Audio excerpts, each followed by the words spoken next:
জীবনে লেখাপড়া ভালো রেজাল্ট করে সবই মুখ্য বিষয় নয়। যে লেখাপড়ায় ভালো, স্কুল ফার্স্ট, কলেজ ফার্স্ট, সে শুধু ভালো। আসলে সে ভালো হয় ঠিকই, কিন্তু প্রকৃত ভালো মানুষ কি হতে পারে? আমাদের সমাজে কিছু মানুষ আছে যারা আসলে ভাবে যে ভালো রেজাল্টই সবকিছু।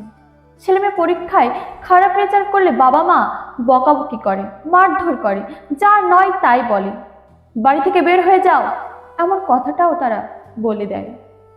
আর তখন ছেলেমেয়েগুলো আত্মহত্যার মতো কঠিন সিদ্ধান্ত নিয়ে ফেলে। একজন বাবা মার কখনো এমন আচরণ করা উচিত নয়। রেজাল্ট খারাপ কেউ ইচ্ছা করে করে না। যখন তার রেজাল্ট খারাপ হয় তখন তার মনটা এমনিতেই খারাপ থাকে, সুতরাং এই সময় তাকে বকাবকি না করে তার পাশে থাকা উচিত।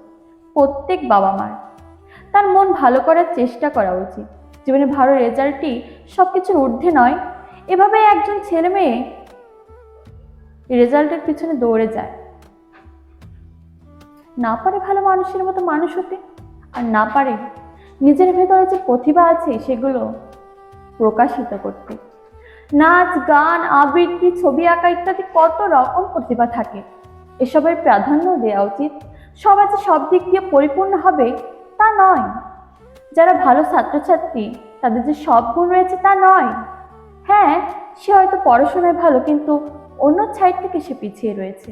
অন্যদিকে একটা খারাপ মেধার ছাত্রছাত্রী সেই দিক থেকে ওই ভালো স্টুডেন্টের থেকে এগিয়ে। সবার দ্বারা সব হয় না, যার দ্বারা যেটা হয় তাকে সেটাই উৎসাহ দিন।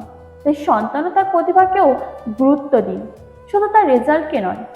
রেজাল্টকে গুরুত্ব দিয়ে তাকেও তার প্রতিভাকে মেরে ফেলবেন না।